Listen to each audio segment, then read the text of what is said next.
Assalamualaikum warahmatullahi wabarakatuh. Alhamdulillahirabbil alamin. Wassalatu wassalamu ala sayyidina Muhammadin wa ala alihi wasallam. Yang pertama yang perlu saya sampaikan, terima kasih atas radio dengan saja ini Pak. Itu nama itu. Nomor dua yang saya Nabi saya itu sesederhana mungkin ini sungguh pelan-pelan yang satu rasa saja Pak. Saya terakhir yang sebagai tuan rumah atau dengan saja dalam acara kantor seminar bisa dalam acara membahas tentang Islam kafah. Kenapa Islam kafah kantor? Saya kopi pun dan mulai tulisan itu juga membahas tentang penggunaan jimat. Saya dimakan itu mengekor dari Islam kafah. Kenapa penggunaan itu sesuai karena aturan syariat? Saya tidak bisa dalam Islam kafah mengikuti apa bukan? Saya tidak ada saya tidak disebut sebagai Islam sebagai Muslim. Saya kafah sekarang. Yang dari itu betul-betul lengkap acara yang itu adalah pengawasan Fatihah dan juga bareng kalau belajar sama acara yang itu madatun rahmat madatun firman Allah dalam sebab betul-betul dengan abahas pokok Allah ayat-ayat Allah dan hadis yang diinginkan Allah yang betul-betul yang solehah ibadah.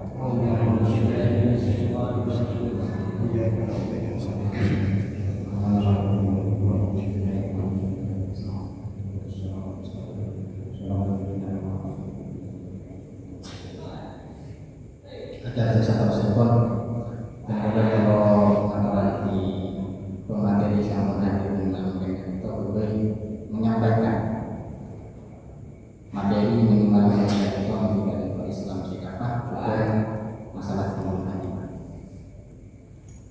Ini dulu kantor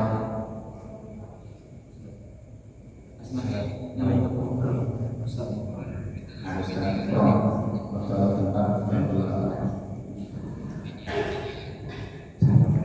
Assalamualaikum warahmatullahi wabarakatuh. Alhamdulillah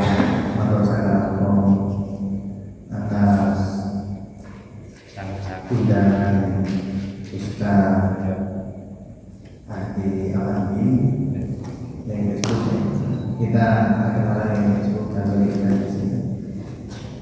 Pertama, pergaulan saya menyampaikan rasa penghormatan dan takdir saya kepada pesan di sini, Kiai Said Allah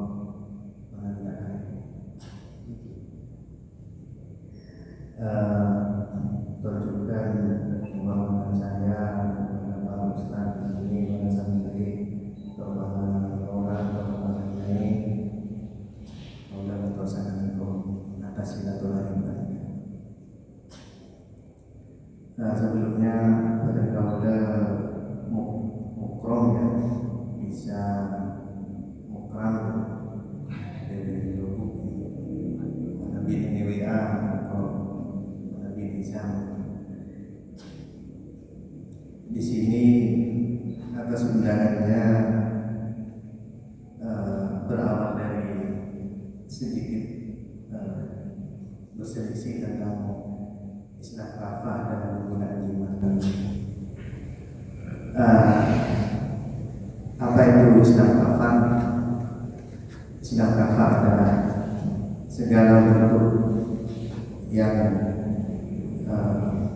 mengikuti apa yang diperintahkan Allah dan menjauhi apa yang dilarang oleh Allah. Yang disebut kafah adalah menyeluruh. Ibu-ibu di Al-Quran, masuklah kalian ke dalam Islam secara menyeluruh dan jangan mengikuti langkah-langkah setan.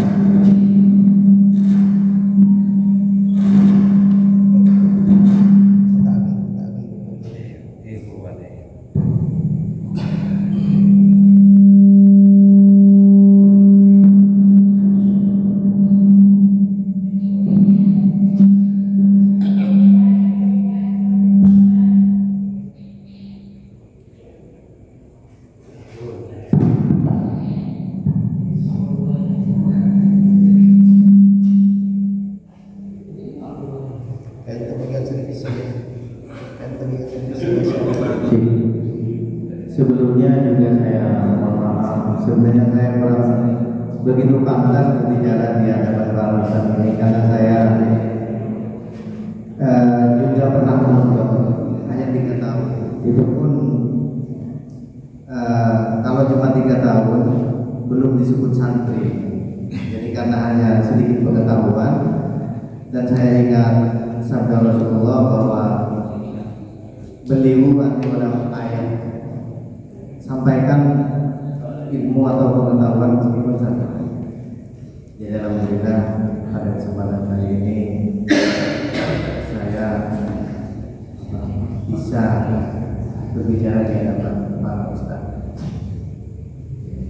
mengenai Islam dakwah tadi, bahwa untuk menjadi Islam yang kafah itu mempelajari Islam secara keseluruhan lalu diamalkan dalam kehidupan sehari-hari, lalu mengajarkannya kembali kepada masyarakat.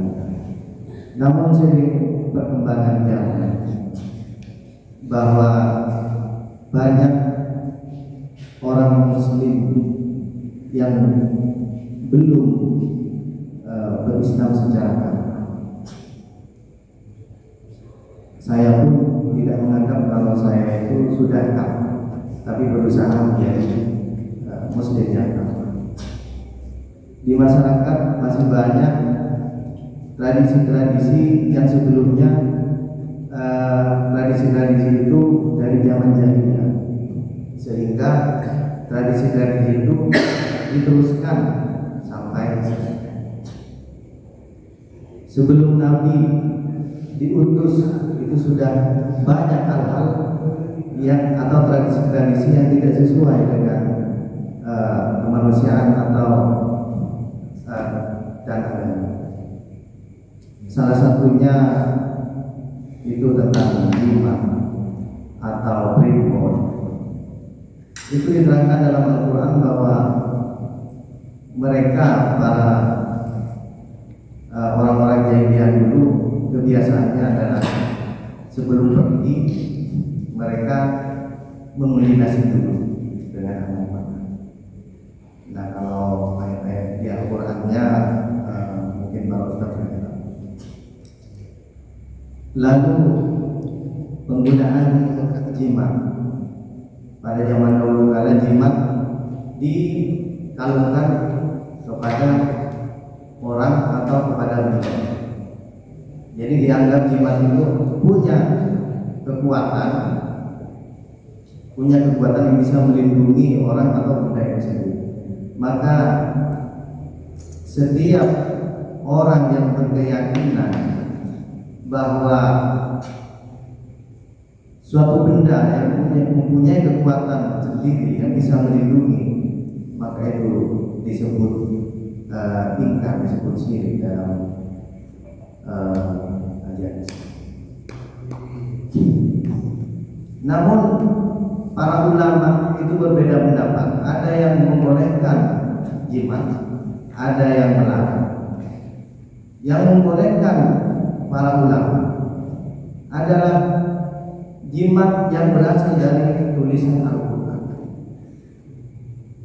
Memang Al-Quran ditulis lalu dilipat, ditaruh di tempat yang mulia, itu tidak masalah, karena tulisan Al-Quran itu ada barokahnya dan orang yang barokah dari tulisan itu sendiri.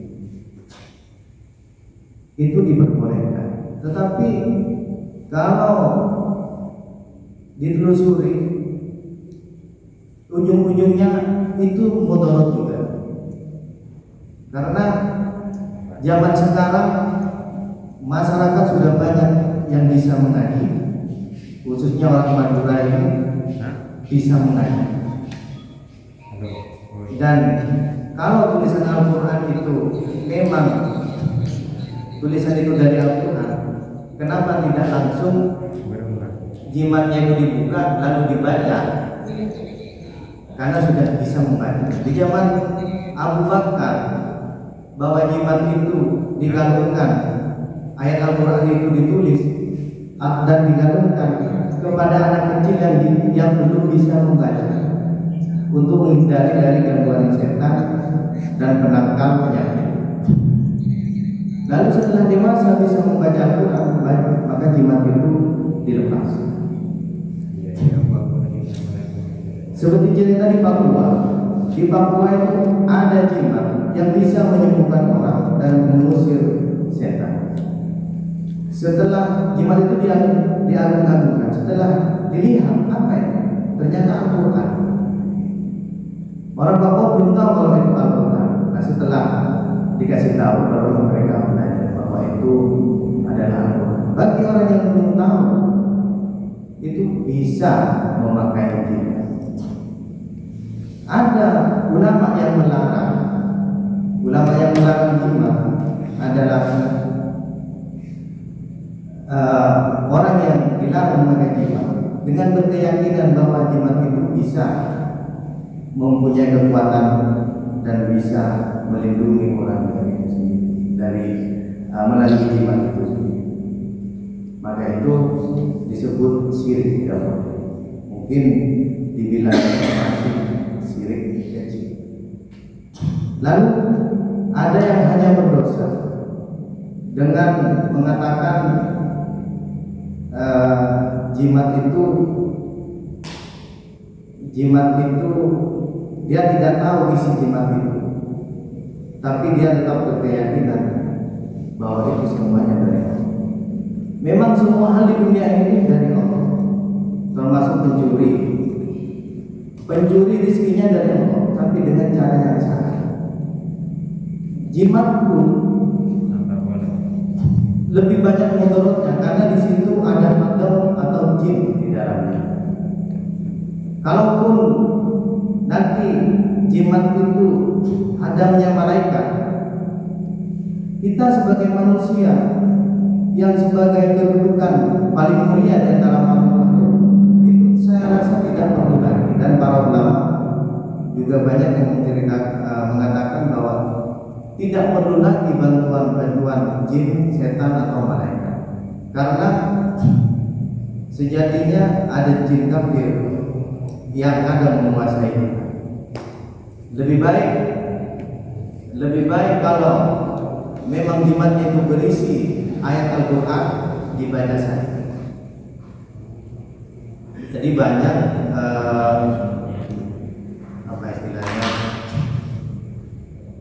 banyak yang ditakut para ulama ini, ditakutkan kemudaratannya ini akan mempengaruhi perilaku yang pemegang jimat itu sendiri. Karena kalau yang penunggunya ini jin kafir, maka merasuk ke perilaku kita, bisa marah-marah apa-apa. Itu saya rasa itu saja dulu tentang jimat ini dari saya. Mungkin lebih sempurnanya nanti sempurnakan oleh Ustaz Andi Afandi, dan kita para ustaz di sini juga bisa menyampaikan pengetahuannya, mungkin kami juga menambah pengetahuan. Itu saja. Assalamualaikum warahmatullahi wabarakatuh.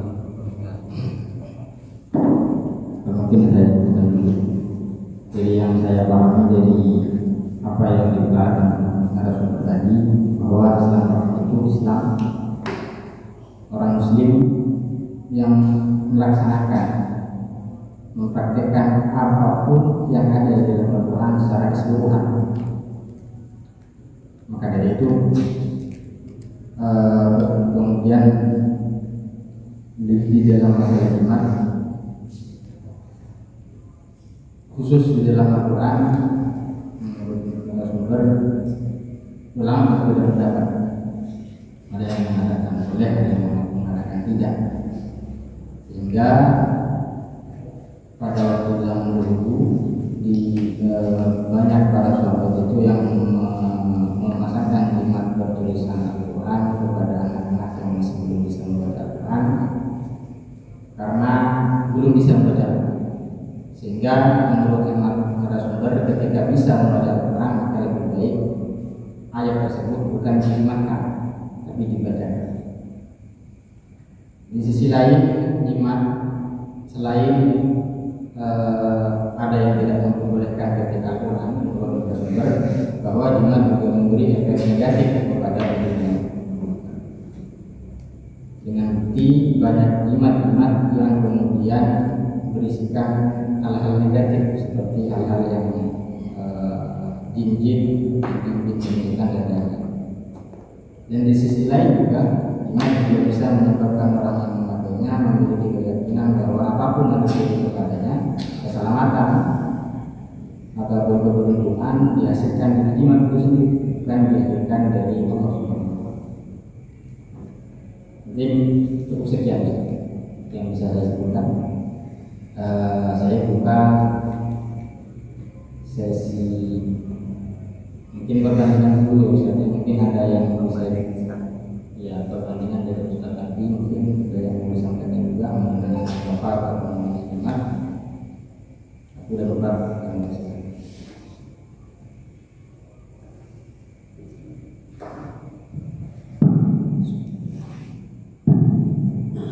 Assalamualaikum warahmatullahi wabarakatuh.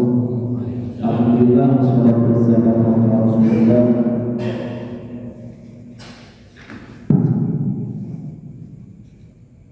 Assalatu wassalamu ala Rasulillah wa ala alihi wa sahbihi wa mawala, amma ba'du. Narasumber besar program yang kami hormati dan para masjid, utama para kus-kus di Pondok Pesantren Fathul Anwar yang kami hormati. Alhamdulillah, saat ini kita bisa bermuajahah, berdialog untuk membahas masalah yang pertama Islam kafah, yang kedua tentu setelah Islam kafah ini ujung-ujungnya akan tradisi yang budaya di Indonesia, yaitu masalah penggunaan jimat dan lain-lain sebagainya. Baik, mungkin Pak Udin dengan semuanya sudah mengetahui, sudah paham bahwa yang dimaksud dengan Islam kafah menurut pemateri Ustaz Mukhtar itu adalah semua kita itu harus masuk dalam Islam secara menyeluruh kafah. Baik, saya setelah mempelajari ayat Al-Quran yang berisi udkhulu fisilmi kafatan itu tidak menemukan konsensus ulama atau ijma' ulama yang menafsiri sebagaimana yang telah disampaikan oleh beliau. Jadi masuklah kalian semua dalam Islam secara menyeluruh. Lafaz menyeluruhnya ini yang dimaksud orangnya apa Islamnya? Ini ulama, karena ini terjadi perbedaan.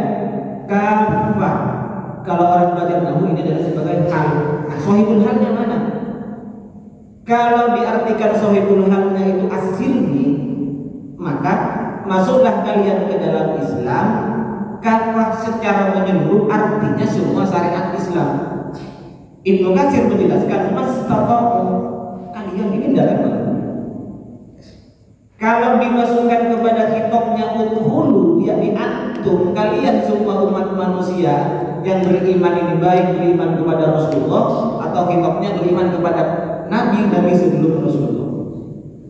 Jadi tidak ada konsensus di sini, tidak ada ijma' ulama bagaimana penafsiran dari udkhulu di sini kafatan. Yang kedua, lafaz as-silmi itu sendiri, ini ulama juga sama, tidak ada konsensus kesepakatan ulama yang menafsiri as-silmi itu sebagai agama Islam. Tidak ada.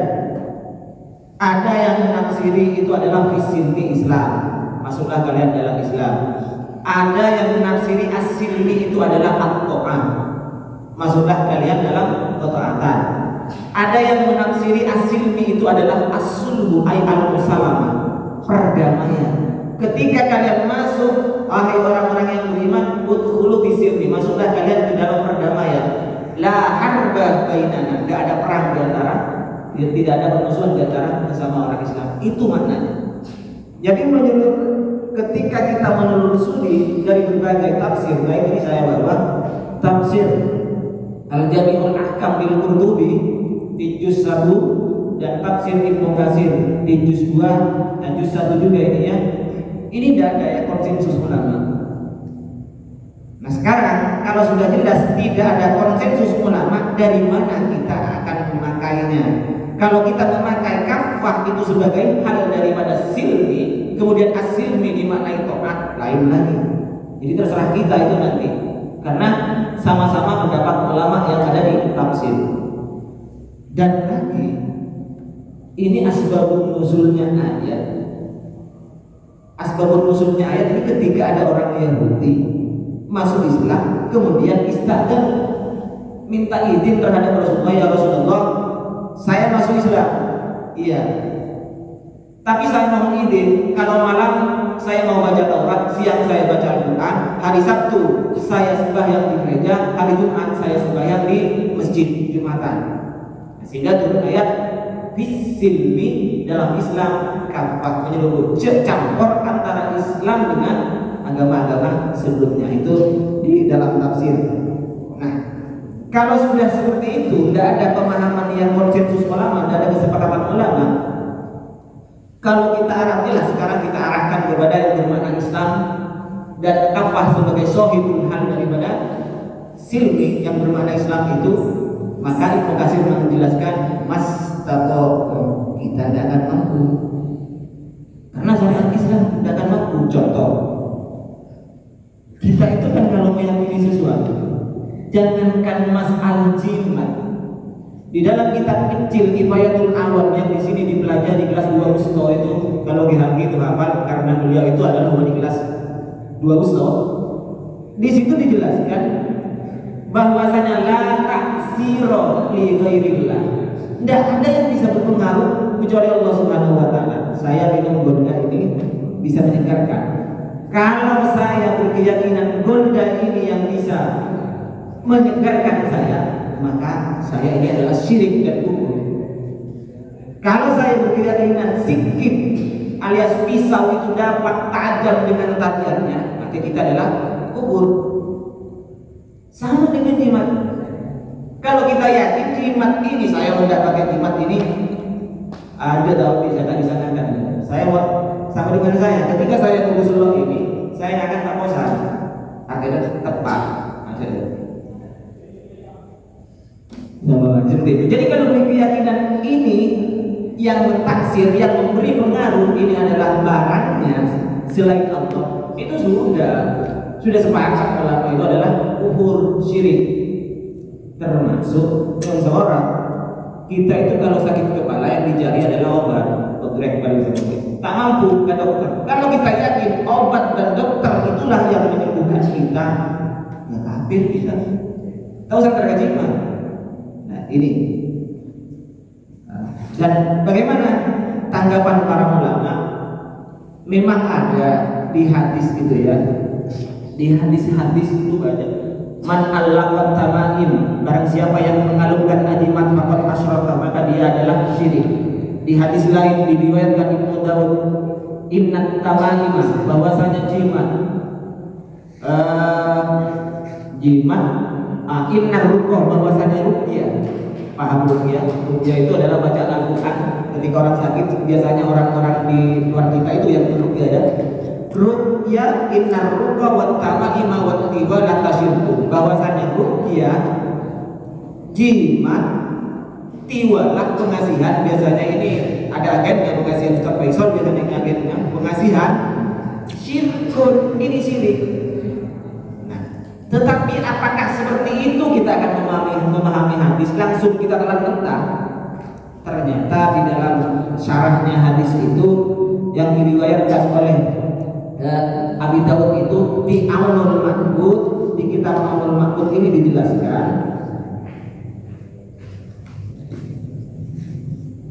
syarahnya Sunan Abi Dawud juz 4 halaman 10. Wa tamimatu yuqalu annaha harazatun. Tamimah yang disebut sebagai harazah pada zaman jahiliyah, kanu yu'allikunaha yarawna annaha yadfa'u anhumul afat. Mereka sebelum orang Islam jahiliyah itu berkeyakinan itulah yang dapat menghilangkan afat, menghilangkan penyakit. Wa tiqaduha darra'i, meyakini pendapat ini jahlun wa dhalalun, itu adalah kebodohan dan kesesatan. Tetapi terusnya idlamani awala tabi'allah, karena tidak ada yang menolak bekerja, tidak ada yang bisa menolak bekerja ini kecuali Allah Subhanahu wa ta'ala. Nah, kelanjutannya di kitab Aunul Ma'bud itu, saya cari di perpustakaan itu ternyata ada wala yadkhulu fi hadza at-ta'awudhu bil Qur'an. Tidak apa-apa, tidak berbahaya ketika kita at-ta'awudh bil Qur'an, kita mohon perlindungan dengan Al-Qur'an. Wat tabarruku, dan mohon barokah, wal istisfa'u, mohon kesembuhan dengan Al-Qur'an. Kenapa tidak dianggap masuk dalam kategori jahlun wa dhalalun? Li'annahu kalamullah, karena itu adalah kalamullah. Ini jadi memang betul ulama itu ada yang memperbolehkan jimat, ada yang tidak memperbolehkan jimat. Kalau jimat itu adalah termaktub ayat-ayat Al-Qur'an. Ada yang membolehkan ini diantaranya. Ada yang, nah sekarang berarti mafhum mukhalafahnya adalah ketika jimat itu bukan dari Al-Qur'an, iya kan? Ketika jimat itu bukan dari Al-Quran, maka adalah tidak boleh juga. Nanti menjelaskan dengan ketika ayat itu jimat itu dari ayat Al-Quran itu khilaf ulama. Berarti mafhum mukhalafahnya ketika bukan ayat Al-Quran, misalnya ini selok, ini kan bukan Al-Quran, berarti tidak boleh. Ya. Demikian sekedar tanggapan dari saya. Kita untuk lengkapnya kita diskusikan setelah ini. Ya, assalamualaikum warahmatullahi wabarakatuh. Sebagai hanya biar diperhatikan saja bahwa ini kan ada moderator. Moderator itu tugasnya supaya apa yang disampaikan masuk ke moderator dan masuk kepada saling bicara bersama. Jadi maksudnya ke saya. Jadi kesimpulannya begini dari Ustaz tadi, bahwa Islam kafah itu di dalam ayat 70 fisil kafah penafsirannya masih banyak, dan banyak penafsiran yang bisa kita pakai. Dan kalaupun kita ingin memakai penafsiran sebagaimana yang disampaikan tadi, bahwa kita harus mempraktekkan semua ajaran Islam secara sempurna, dikomentari oleh Ibnu Katsir bahwa kita tidak akan mampu dalam artian dari saking luar biasanya Al-Quran, dari saking mukjizatnya Al-Quran, sampai pengaplikasiannya secara utuh pun tidak mungkin bisa dilaksanakan. Komentarnya Ibnu Katsir. Selanjutnya masalah jimat yang disampaikan oleh Ustaz tadi, bahwa benar di dalam jimat ada dua perkhilafan secara umum. Ketika jimat itu Al-Quran maka boleh, ketika jimat bukan Al-Quran maka dohir. Dari yang saya pahami tidak boleh ketika ada keyakinan yang menolak itu adalah jimat, yang memberi sembuh adalah jimat, yang memberi keselamatan adalah jimat, maka tidak boleh. Mungkin seperti itu secara besarnya. Sesi ketiga ini kita mulai diskusinya. Silakan bagi para hadirin yang ingin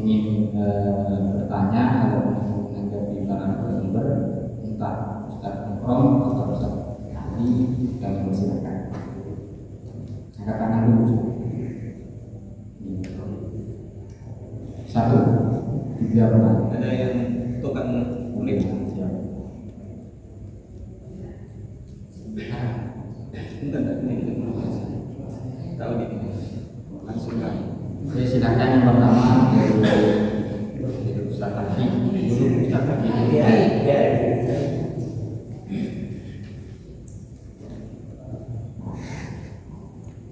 Assalamualaikum warahmatullahi wabarakatuh. Terima kasih kepada Gus Abu yang saya muliakan yang telah memberi waktunya kepada saya. Yang mulai tadi saya dengarkan baik dari Ustaz Mukram atau Ustaz Hadi, sebenarnya tidak ada perbedaan. Kalau saya dengarkan secara teliti tidak ada perbedaan. Cuma mungkin pemahaman mereka yang tidak sama. Iya, Ustaz Mukram pakai HP, kemudian bisa berkomunikasi dengan istrinya. Apakah Ustaz Mukram itu percaya terhadap HP? Tanpa HP tidak mungkin bisa berkomunikasi dengan istri yang jauh itu. Apakah itu syirik? Jadi kita harus tahu dulu apa syirik itu artinya. Itu yang syirik. Jadi syirik itu adalah i'tiqad ta'addudil alihah, berkeyakinan bahwasanya Tuhan itu lebih satu. Itu namanya syirik. Atau berkeyakinan bahwa selain Allah itu dapat memberi manfaat, itu namanya syirik. Atau dapat memberi mudarat, itu namanya syirik. Selama kita masih percaya kepada Allah, itu kan syirik. Masa kamu minta tolong sama HP-nya kamu dikatakan syirik? Tidak bisa.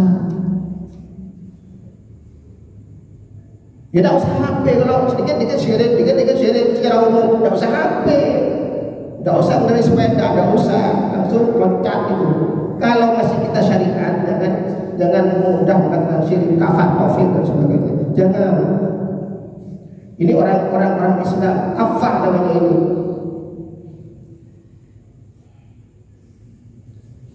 Jadi sebenarnya tidak ada perbedaan, cuma berbeda pemahaman saja. Ya.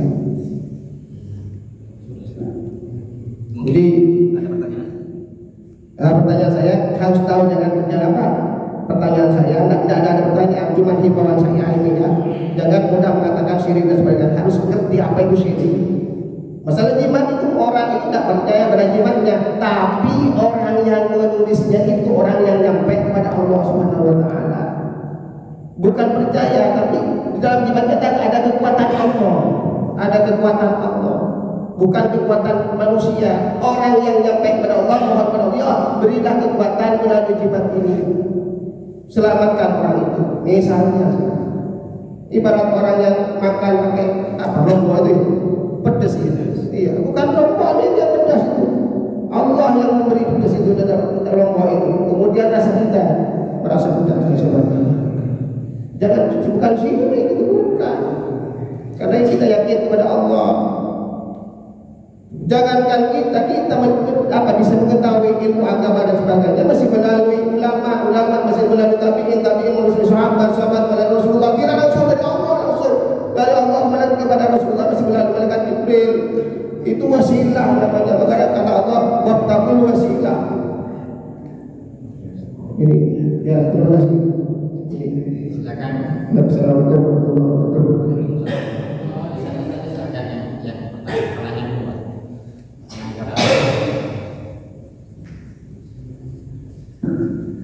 Sebutkan namanya.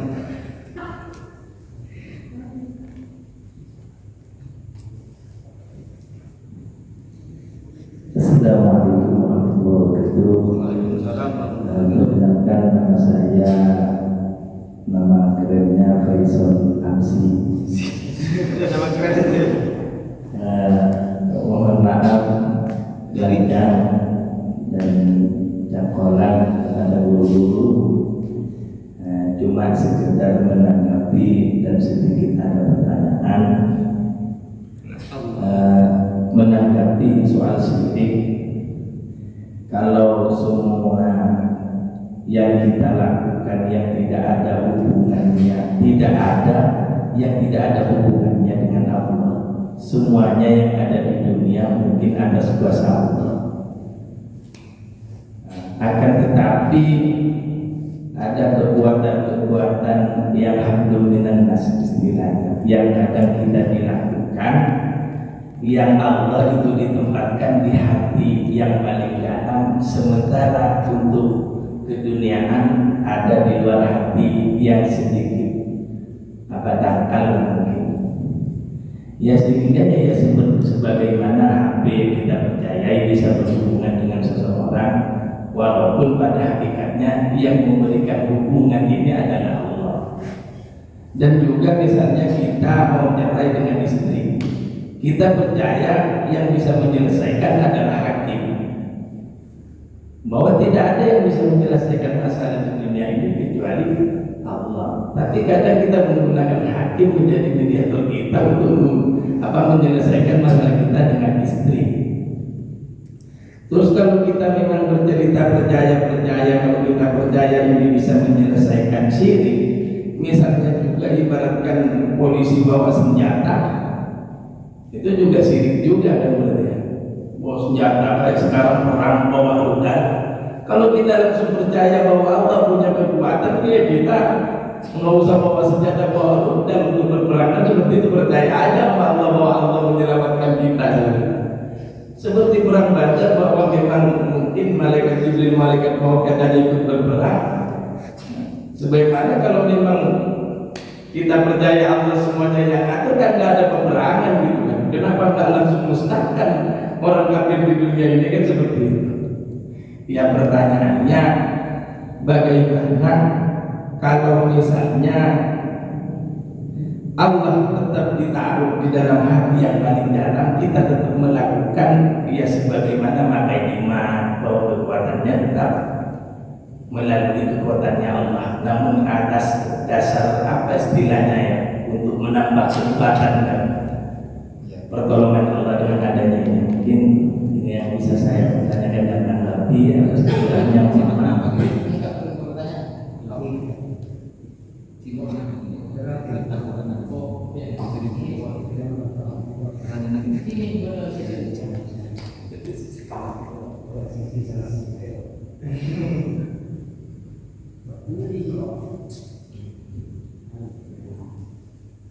Assalamualaikum warahmatullahi wabarakatuh. Perkenalkan saya, mungkin dengan saya di dunia maya itu pasti ya, tapi sekarang ya baik. Rupanya kalau saya mengerti penjelasan Ustaz Ikram, percaya juga sama Cina. Kenapa saya mengatakan seperti itu? Tadi mengatakan bahwa walaupun azimat itu berupa Al-Quran, itu ada dampaknya. Walaupun hatamnya misalnya malaikat, itu nanti ada mudaratnya, apalagi hatamnya juga kecil.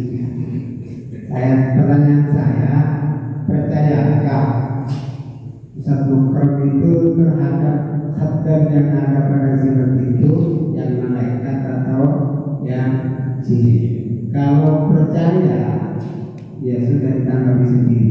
Kalau itu yang punya kekuatan adalah hatamnya, entah malaikat atau jin. Coba. Dari ketiga pertanyaan mungkin bisa saya simpulkan semua karena mirip. Tanggapannya pertama saya bukan berupa pertanyaan tapi berupa tanggapan bahwa syirik itu bukan dengan melakukan suatu hal, tapi syirik itu dengan meyakini sesuatu hal bisa memberi takfir, bisa memberi akibat kepada seseorang. Dan itu syirik ketika yang diyakini bukan selain Allah, ketika yang diyakini selain Allah, yang berhasil selain Allah, bukan dalam melakukan hal. Bahwa ketika kita melakukan hal seperti memotong kertas, sepeda motor seperti yang dikatakan oleh yang menanggapi tadi, bahwa ketika kita melakukan hal itu, hanya melakukan hal itu yang tersyirik, maka tidak bisa, karena yang melakukan syirik kemudian kita meyakini bahwa hal itu yang memberi dampak, hal itu yang memberi taksir. Kalau saya ingat itu ada izin takdir, ada kuat Allah dalam sesuatu, dan itu keduanya ketika diyakini sama-sama meyakini bahwa sesuatu bisa memiliki akibat dan meyakini bahwa sesuatu memiliki kekuatan, walaupun dalam keyakinannya kekuatan itu dari Allah, maka kedua keyakinan itu sama-sama sama. Itu yang pertama, dan pertanyaan pertama Ustaz, bahwa apapun itu mau jimat ataupun bukan tidak bisa langsung dikatakan syirik ketika belum diketahui yang memberi manfaat diyakini selain Allah. Baru ketika meyakini selain Allah, ketika meyakini yang memberi manfaat selain Allah, baru muncul syirik. Pertanyaan kemudian pertanyaannya dari pertanyaan kedua itu, apakah kemudian syirik ketika kita yakin bahwa yang memberi takdir adalah Allah di hati kita, yang memberi takdir adalah Allah, tapi kita melakukan hal-hal sebagai wasilah, sebagai perantara dalam mencapai tujuan, maka kemudian dikatakan syirik. Nah, pertanyaan ketiga mirip juga, bahwa ketika yang memberi manfaat seperti yang dikatakan Ustaz Sufron tadi, atau yang memberi mudarat adalah jin atau malaikat, apakah kemudian dikatakan syirik? Ketika kita yakin bahwa ini mudaratnya timbul karena adanya jin, atau manfaatnya timbul karena adanya malaikat di dalam benda tersebut, apakah kemudian dikatakan syirik? Mungkin cukup saja. Silakan, mungkin saya persilakan dulu Ustaz Sufron sebagai pemateri pertama. Pertanyaan yang pertama mungkin diperjelas, dibersihkan. Yang pertama bukan pertanyaan saya, hanya menanggapi bahwa apapun yang kita lakukan dengan benda, mau itu gunting, haki, sepeda motor dan lain-lain, semua itu tidak bisa dikatakan syirik ketika kita menggunakannya. Sama dengan jimat. Ketika jimat kita gunakan dengan tujuan apapun, maka sama seperti kita menggunakan sepeda motor dengan tujuan ingin datang ke suatu tempat. Bahwa setiap tujuan memiliki wasilah untuk mencapai hal tersebut. Nah, ketika syirik, saatnya harus meyakini hal tersebut disebabkan selain Allah, baru dikatakan syirik. Tanggapan yang pertama. Ya, baik. Saya jawab bahwa saya hanya melihat fenomena di masyarakat, bahwa jimat ini atau hal tradisi yang lain itu sudah menyentuh. Seperti yang Ustaz Adi sampaikan, bahwa banyak hadis yang melarang itu tentang jimat. Jadi segala apapun yang punya kekuatan dengan diyakini kekuatan itu, maka itu disebut syirik. Dan di masyarakat orang yang meminta jimat itu pada seorang ustaz atau pada dukun, kadang mereka tidak menanyakan apa isi jimat dan apa si ustaz atau kiai itu tidak menjelaskan secara gamblang pengertian bahwa ini hanya jimat. Jangan, istilahnya jangan dijadikan patokan bahwa langsung kepada Allah. Kadang itu tidak disampaikan begitu, karena yang terjadi di fenomena di masyarakat bahwa banyak yang menggunakan jimat ya karena tadi dagangannya tidak laris atau segala macam. Kenapa? Karena orang sudah pada mengerti, kenapa tidak langsung membacakan? Jadi itu tanggapan dari saya. Jadi tidak ada hadis yang menganjurkan atau Al-Quran yang menganjurkan bahwa pakailah jimat. Kebanyakan itu melarang, hadis itu melarang bahwa jangan memakai jimat. Ya mungkin diperjelas ketika pemakaian jimat itu tidak dinyatakan bahwa atau tidak diyakini jimat tersebut yang memberi dampak, tapi tetap meyakini yang memberi dampak adalah Allah. Ketika penggunaan jimat tersebut apakah boleh atau tidak? Mungkin itu memang secara secara kasat mata itu memang dibolehkan, tapi ujung-ujungnya masyarakat yang mempunyai jimat itu akan selalu teringat dengan jimatnya itu, yang tidak mengingat Allah. Justru kalau berbincang dengan masyarakat pakai apa? Jimat. Kamu kalau mau seperti saya, karena nah tugas para ustaz dan para kiai itu meluruskan, karena masyarakat itu tidak sedalam ilmunya para ustaz dan para kiai. Jadi sampaikan yang simpel, yang sederhana, bahwa untuk jalan yang lurus supaya tidak bengkok-bengkok, sudahlah, ini doa, berdoa. Kalau cuma rezeki ditanggung semua. Jadi sampaikan yang sederhana, yang lurus, itu aja. Takutnya kalau dikasih jimat, dikasih pakai apa segala macam itu nanti di hatinya ada penyimpangan yang itu sangat berbahaya bagi tauhid. Saya kira begitu. Ya, yang saya pahami dari Ustaz Ikram, boleh memakai jimat ketika tidak diyakini jimat tersebut yang memberi dampak. Hanya saja dengan dari Ustaz Ikram tadi, bagi si pemberi sebaiknya atau seharusnya memberitahukan bahwa jimat tersebut tidak memiliki dampak apapun, tapi hanya sekedar wasilah. Dampak tersebut tetap datangnya dari Allah Subhanahu wa Ta'ala.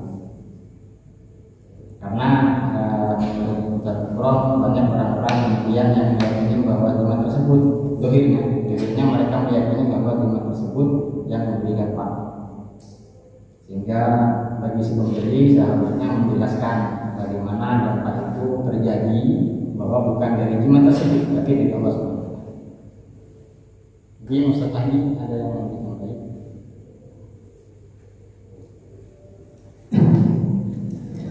Iya. Jadi intinya beliau mengatakan boleh, kan begitu. Kalau meyakini bahwa itu taksirnya yang memberikan pengaruh itu adalah Allah Subhanahu wa Ta'ala, boleh. Tapi tetap itu jimat yang dari Al-Quran, kan gitu.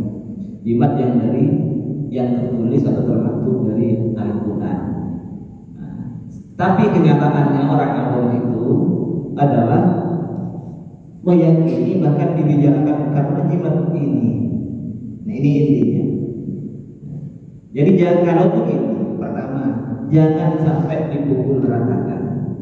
Jadi jimat itu semuanya tetap, jangan hanya terfokus pada jimat untuk memberikan pemahaman terhadap orang awam.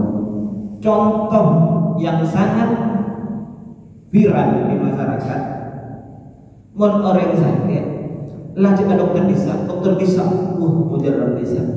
Banyak yang seperti itu. Apakah itu juga akan dikatakan syirik? Contoh kedua, orang entar ke kiai rezekinya terlalu, oleh kiai tidak diberi jimat tapi diberi amalan. Kamu baca sholat waqi'ah setelah sholat duha, kamu baca waqi'ah setelah sholat subuh. Kalau kita meyakini bahwa Al-Quran itu yang memberikan taksir pada kita, itu berarti kita sudah isyraq, takut asrafa juga. Termasuk juga perkataan awam di dalam kitab Tanwirul Qulub itu dijelaskan, jika orang awam mengatakan kudrat Allah telah menyebabkan saya seperti ini, maka itu kafir. Karena bukan Allah yang memberikan taksir, tapi kudratnya. Itu kalau dimaknai hakikat. Tapi kalau dimaknai majas, ini boleh. Padahal kita, jauh tinggi, tajam kita. Apakah perkataan ini syirik? Padahal latin setajam itu latak siro, bukan sikimnya yang bisa memotong. Api itu panas, bukan apinya yang bisa memanaskan, bisa menghidupkan. Ini tanggapan untuk saya. Terus isinya apa? Gitu kan?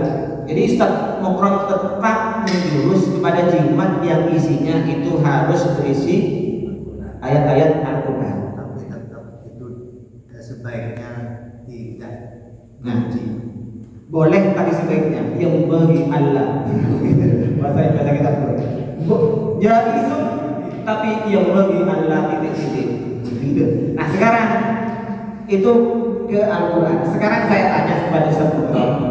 Di dalam satu hadis bahkan diriwayatkan oleh muridnya Ibnu Taimiyah yang merupakan Imam Bukhari, di situ dijelaskan, Ibnu Katsir mengatakan di dalam kitabnya Al-Bidayah wa Nihayah, di situ dijelaskan ketika ketika Khalid bin Walid itu perang Yarmuk, ketika hadir ke perang Yarmuk, songkok nahagel sore sare katanya, silahkan tolong dicari dan akhirnya sare boleh. Tanya lagi, apa isinya? Ternyata itu adalah rambut kubun-kubunnya Rasulullah SAW ketika umroh. Sampai Khalid mengatakan, "Masahibtu qitalan illa wa qad musirtu." Saya tidak pernah hadir ke perang kecuali saya menang. Berkat apa? Rambutnya Rasulullah SAW. Ini dijelaskan di dalam kitab Al-Bidayah wa Nihayah karangan Syekh Imam Ibnu Katsir radhiyallahu anhu. Ini tanggapan pada pertanyaan yang pertama. Silakan diberikan kepada moderator. Jadi yang saya pahami dari tadi,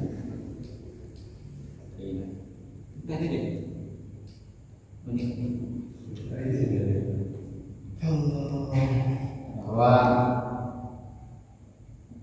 secara umum ketika ada keyakinan taksir selain Allah itu maka syirik, sehingga dalam hubungan jimat ketika ada orang mengatakan kenapa saya sukses karena ada jimat ini, tidak bisa kemudian langsung dihubungi syirik atau salah, karena sama ketika seorang mengatakan ketika kamu ingin sehat maka pergi ke dokter, ketika kamu ingin memotong kertas maka pakai gunting, ketika kamu ingin mengupas buah maka pakai pisau. Sama dengan kata-kata seperti itu, dan hal itu kemudian menurut Ustaz tadi sebagai majas bahwa memang dohirnya dohirnya yang membuat hal tersebut adalah dunia tadi, tapi tetap hakikatnya yang harus diyakini yang memberi tafsir itu adalah Allah.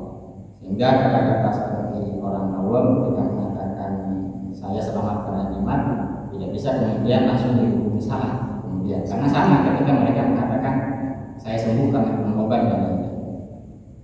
Itu tanggapan yang pertama secara umum, bahwa kalau ingin memperbaiki jangan diperbaiki dari jimatnya, tapi diperbaiki dari segi pemahaman akidah. Jadi harus diberi pemahaman mereka orang awam bahwa akidah yang benar itu meyakini semua hal ini dari Allah Subhanahu wa Ta'ala. Bahkan yang ditambahi oleh Ustaz tadi mengatakan yang memberi tafsir adalah sifat Allah pun maka syirik. Ketika mengatakan yang memberi tafsir ini adalah kudroh itu sifat, maka dari Ibnu Katsir itu juga dikatakan syirik. Juga dijelaskan oleh Ustaz tadi bahwa mengenai jimat yang sering Al-Quran itu banyak diterangkan di dalam hadis. Salah satunya ketika Khalid bin Walid menggunakan rambut anjing Nabi sebagai jimat ketika berperang. Dan hal itu banyak disebutkan dalam hadis-hadis yang riwayat. Itu memang banyak disebutkan seperti tadi di dalam kata Rasul Al-Bidayah wa Nihayah. Secara umum seperti itu. Jadi mungkin para penanya yang ketiga-tiga sudah ada yang kurang setuju. Tinggal yang ketiga, percayakah atau mempercayai? Saya tadi kan Belum dijawab yang banyak. Oh iya, Ustaz Nukrom dari penanya ketiga bahwa percayakah ketika jimat itu memiliki hadd yang kemudian memiliki mudarat?